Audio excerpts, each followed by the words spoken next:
DG, you are welcome, sir. Good morning. Thank you for having us. Yeah. Also joining us in the studio to look at this together with the DG is one of the senior editor of Business Day, Mr. Daniel Obi. Thank you very much. And you are welcome. Thank you, Joshua. Yeah. So let's get starting. DG, so I'll come straight to you, and maybe you should start by asking you to look at 2024. How was 2024, especially for the organized private sector? How would you say the organized private sector fared in 2024? Well, thank you once again for having us. It's our pleasure being here, and thank you also for the beautiful work that the organization is doing. Thank you. For us, I think it's a mixed bag of potpourri, if we want to call it that. The new administration came in. They're not really new again because they spent almost 2 years now. So they came in and they took some very, very fundamental steps. Exercise some discretion, some forced discretion, that came to shape 2024 the way we found it then.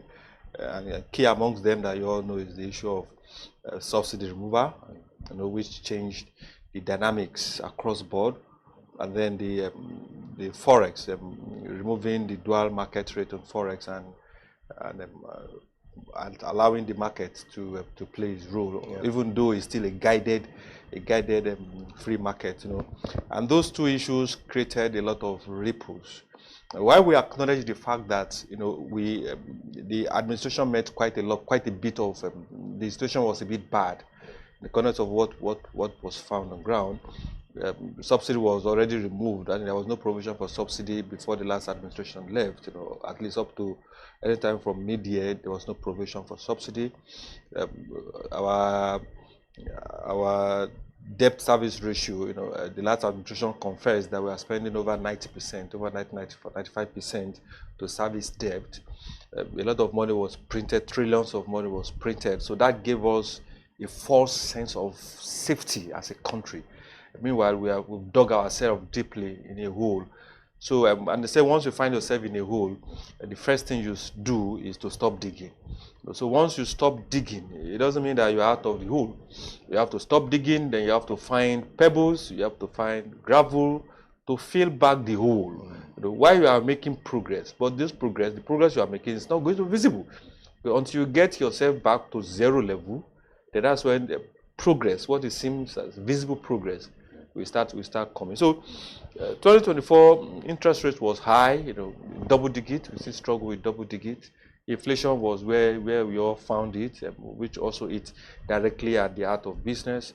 Forex was at the point was almost 2,000 naira per 2,000 naira for $1, which directly hits to the heart of funds for businesses. So everybody that have borrowed cash, borrowed fund a year or 2 years ago at probably when dollars was 400 or 500 or 600 naira per dollar, at the point you just realize you have to start paying back at 2,000 naira, which creates its own dynamics. Regulatory issues still remain part of the challenge we continuously face, and those are part of the contradictions, inherent contradictions that we find in the system. So while some segment of the government is doing its best to create an environment that businesses can operate in profitably, you still find in the same government some sectors or some regulatory authorities or even legislators creating bottlenecks to actually neutralize the efforts that others are making, and which for us is quite a big issue. So it was a potpourri of challenges, of opportunities, of risks we have to take. Then we had the energy crisis, the removal of subsidy for power. We had band A, band B, and most businesses would probably be in band A area. So surely shoot up the cost of production, and you cannot proportionately increase the cost of goods because the consumer spending is also shrinking. So at last count, at the end of 2024, we had close to $500 billion, if not more, unsold stocks in the private sector, which also is to the real issue. Because if I have over 500 billion unsold stocks, those stocks are at the risk of expiry. And probably the business is running on credit. So what will you tell the creditors? Then also we had the issue with organized labor, the strikes, the threat to strike concerning the issue of the minimum wage. And for us, your loans don't go on strike. The bank won't tell you, okay, because you are not working, okay, let's put a stop to your interest payment. So businesses were squeezed in 2024. While there are opportunities, some of the things that government did to stabilize the economy, we saw it, we appreciated it, but the biggest for us coming out of 2024 was probably the deepened engagement, the potential to engage further, Okay. the willingness to engage further. Some ministries, departments and agencies, they've stepped up engagement more than we had in 2020, 2023 and 2024. So those are flashpoints, those are, when they say there is light at the tunnel, at the end of the tunnel, and we seem to be seeing a ray of the light. Open at 2025, we'll burst out in a ray of light. DG, that's exactly where I want to come in, the engagement with the private sector. Government came in with bold steps, like you mentioned earlier, and towards the 2024, they started engaging. But I'm asking you, don't you think that those engagements, because like you painted the complexity in the economy in 2023-24, which most Nigerians were not aware of. It was, inflation was high, debt was the issue, electricity. But those engagements, don't you think that government should have started early with them to engage you, in order to have a kind of partnership in order to drive the economy? Absolutely. That is the expectation. In an ideal situation, those engagements, because policies, laws, and programs, they are not ends on their own. I agree. There are individuals and businesses that those policies will affect. And you need also those individuals, those organizations to make the policy work. So if they decide to frustrate it, then it becomes much more difficult for government itself to survive. So we had expected that, those engagements should have come in before those actions. And why government might have its reasons. They say, look, we are at a very difficult point, but you still cannot rule out, you cannot excuse the need for engagement. For some ministries, permit me to mention the ministries. I think Ministry of Industry and Investment have been very open, engagement at all levels with the new Minister for Industry and Investment, Dr. Jumoke. The Minister for State has also been very engaging. We've met the Minister of Finance, our country Minister of the Economy. We've had engagements.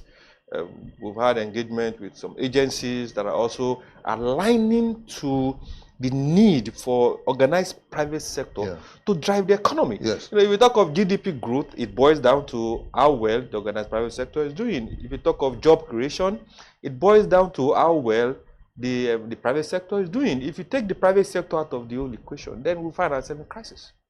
And perhaps I should follow. I know sometime in 2022 or 2021 or thereabout, there was this issue that was a sort of a big challenge to NECA. I remember talking about National Assembly, various committees of the National Assembly inviting MDs of private organizations, which I remember NECA went to court to see. I don't know at what level you are now. Has that issue been sorted out? Are you still having this same challenge? It's still a big issue for us. Now, if I'm an investor and I have 10 billion naira to invest, I look for three or four things. I look for how easy is the regulatory environment, or how predictable is the regulatory environment. I'll look at the judicial system. So if there are crises, if there are disputes with the judicial system, be able to resolve those crises as quickly as possible. And then I look at how easy will it be for me to repatriate my funds. So those are critical issues. Now, in the context of repatriation of funds, this government have done incredibly well. At the point, some airlines were not even coming to Nigeria again because they had issues repatriating their funds. And this government has done well to pay the whole backlog that they're owing foreign airlines. Now, in the context of the legislative area, for us is this. We had contention on the issue of Section 88 and 89 of the Constitution. The Assembly felt they have the right to carry out oversight functions, and the organized businesses felt the Constitution, Section 88 and 89, gave them the right to carry out oversight functions on agencies, ministries, and departments that government appropriate funds. So if government does not appropriate funds to a private organization, then the National Assembly doesn't have the right to carry out oversight function on those organizations. They are executive agencies that are constitutionally created to adjudicate issues on those agencies. Like NSITF, there is an NSITF Act that empowers the NSITF to regulate, to even also appropriate sanctions and to manage the funds. There is ITF Act, there is National Local Content Act. So all those agencies, they are created by the Constitution to interface with organized businesses. So our position is, look, it should be double jeopardy for organized businesses. It is time wasting to, while you have interacted with your direct executive agency that is overseeing your activities, then you are still called at the National Assembly level to say, come and give account for what you are being held accountable for. So those are the critical issues. And for us, beyond being distractive to organized businesses, it also sounds a negative flag to investors. So look, if I had gotten a clean bill of health with NSITF, with ITF, with Ministry of Interior, then if the National Assembly have challenges, then they should deal with those agencies. If the law setting up those agencies are not strong enough, then they should work on strengthening those laws. But jumping the agency to come to organized businesses, for us, we feel is destructive. And that's why we went to court. It's not personal. It's just for the court to interpret the law, to say, look, yes, the National Assembly have the right. The National Assembly doesn't have the right. And we have judgments, even up to the appeal court. They have found that the National Assembly doesn't have the right. So our position is, look, the Assembly should just respectfully, respect the law and wait for their Supreme Court to give the final judgment. But that hasn't been the case. Even as at Friday, we still had members, still coming to say they've received one letter from one committee or the other. And it will surprise you that the House of Reps have over 100 ad hoc committees. The Senate have almost the similar number of committees. Now imagine all of those committees breaking down organized businesses, inviting them for one investigative hearing in Abuja or the other. And flight is not cheap now. So it's those are our concern, and it's just for us is seeking the clarification from the court to say, look, this is right, basically an interpretation of the Constitution. So it's not a personal battle with the National Assembly, but it's part of the need for us to continuously build institutions, so that each institution, each agency, each arm of government know its limits, know its rights, and know its responsibilities. Okay, in 2024, I know that one of the issues that you have alluded to here is the issue of industrial relations. I know that in 2024, it was relatively stable. I'm trying to follow up. It wasn't so bad, really. I don't know what you will attribute that to. And then in 2025, what are the measures that you think can be put in place to further strengthen industrial relations between the employees and the employers, which is the body that you represent? Thank you. For us in NECA, the Nigerian Employers Consultative Association, we preach responsible enterprises. Enterprises that are responsible to the internal stakeholders, which is their workers, and the union, and also responsible to government in the context of paying your taxes, paying all your dues. And in 2024, I think one of the key issues, one of the things that we can attribute that to was, I think, the first half of 2024, we were all focused on negotiating the national minimum wage. So there was no reason to fight. So we're all engrossed at the committee level, negotiating the national minimum wage. So the fight, if you call it fight, or the engagement, was limited to the room, to the committee room. So the banters were done in the room, wasn't wasn't done in the public place. So I think that was what sufficed till about April, May, June.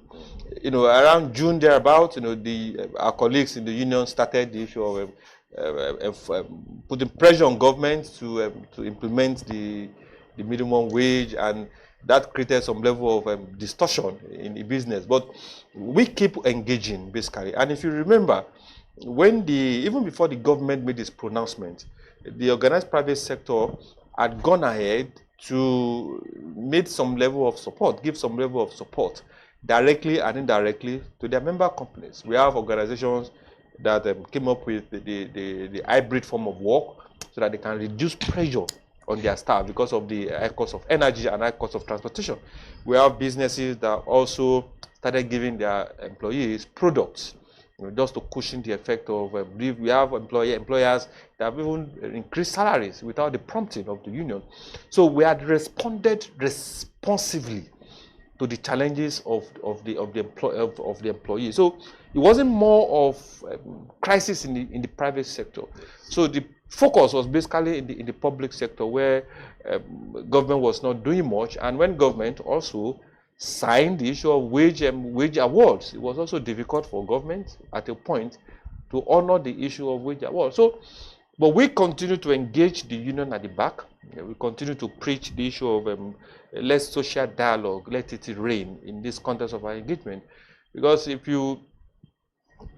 the bed, like a local adage will say, if the tree is not stable, then the bird cannot conveniently perch on it. So if organized businesses that is already challenged is pushed further into the precipice, then the first or the biggest casualty will be the workers. Okay.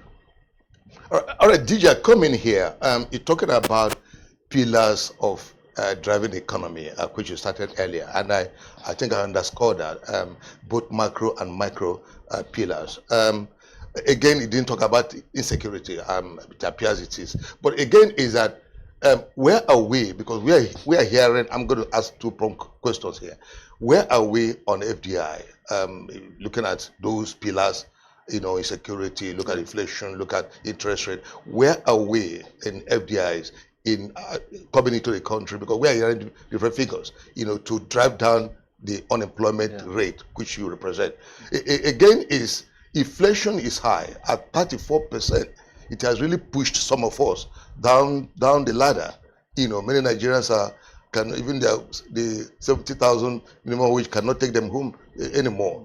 So what can we do to really? I know CBN is trying on that aspect, on that corridor, but what can we do to actually drive inflation down? For FDI, the president has traveled far and wide. Yeah. And we said this, that look, even if the president relocates to Europe,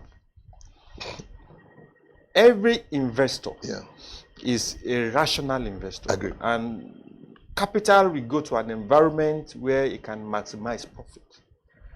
Now, if I'm an investor, and I have $100 billion to spend, I'll probably meet the Ministry of Trade and Investment to sound out, okay, what are opportunities. I'll meet the National Investment Promotion Council of the country, okay, what are the investment opportunities. I'll probably Google some information about the country. But the information that will sway me is a call to another business owner that I know in the country to say, how is it on ground? His comment, testimonial, will influence me more than whatever the country will say. Now, except an investor that is coming to game the country, or to game the system, or to contribute to the corruption in the system, that will not mind whatever is happening. I say, okay, don't worry. If we can game the system, if we can run it the way they want it to run, then let's go.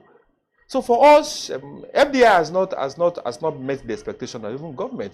Apart from portfolio investment, people that just bring in their money, put it in shares, put it. They made their money, they cash out. But real foreign direct investment, we've not had it so good. And it boils down to, if you don't deal with those contradictions, you don't deal with the issues, because look, in the last 2-3 years, we have some very, very important brands leaving this country. You have Microsoft leaving, you have Procter & Gamble leaving, you have GSK leaving. Those are big brands. Those that are not leaving yet, they've cut down their production capacity. Some are changing their production models, making the country a sales point where they look. Those are signals that an investor will look, okay, why are you leaving? If the investment, yes, some are coming. Then you have to interrogate those that are coming. That if some credible ones are leaving or they are reducing their production capacity, then what is the interest of those that are actually coming? Are they coming to serve the country, or they are coming because they've seen loopholes where they can actually game the system?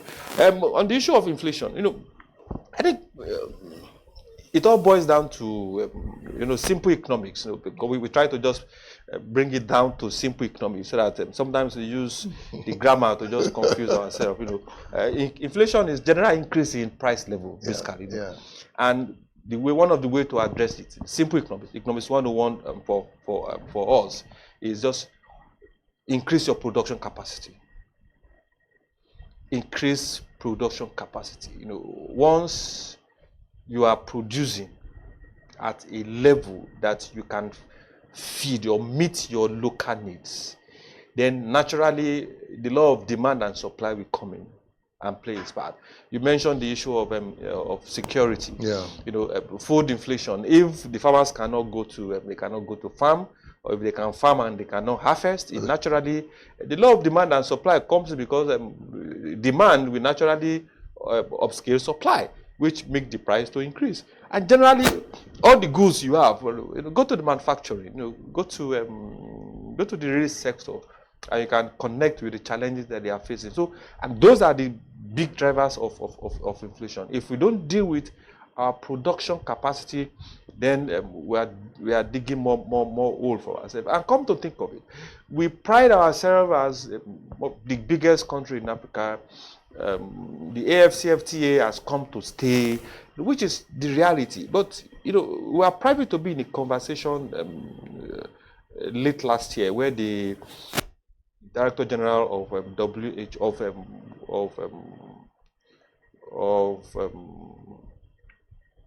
what's this organization? What do they do? What are they into? Okonjo-Iweala was WTO. Okonjo-Iweala was there. WTO. And then the WTO was there. Then World Health Organization also was there.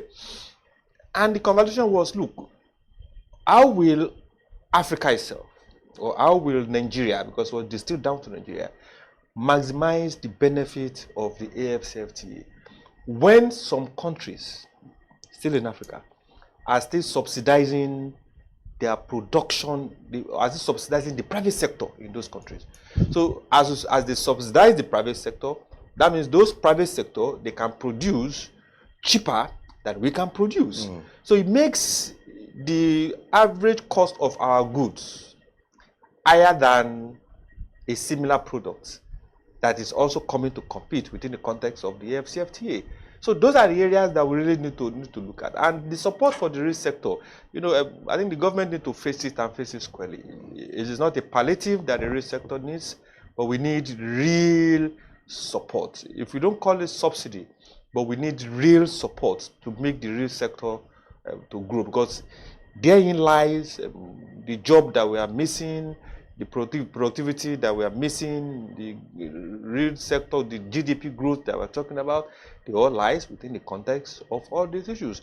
And while the economy is growing, and we should not lose sight of it, you can be growing, but your growth is not inclusive. Yes. We have about 4 or 5 sectors that is actually driving this economy. So if you pick the average economic growth, you probably will have a wrong figure, because 5 or 5.5 sectors are actually contributing the largest. So if you pick the average, you think you are growing proportionately, but meanwhile, it's just 5 sectors that are giving you the wrong figure, thinking you are growing. Thank you, DG. Unfortunately, we don't have so much time for us to go on and on. There's so much to talk about, but we are limited by time. We want to thank you so very much for coming, and we hope that next time we call, that you will oblige us. Absolutely. Thank you very much. Thank you for having us once again. Thank you, Dan, for joining us in the studio. Thank you very much. That's all time will enable us to take. Stay tuned. Business Day TV will continue with other programs. Thank you.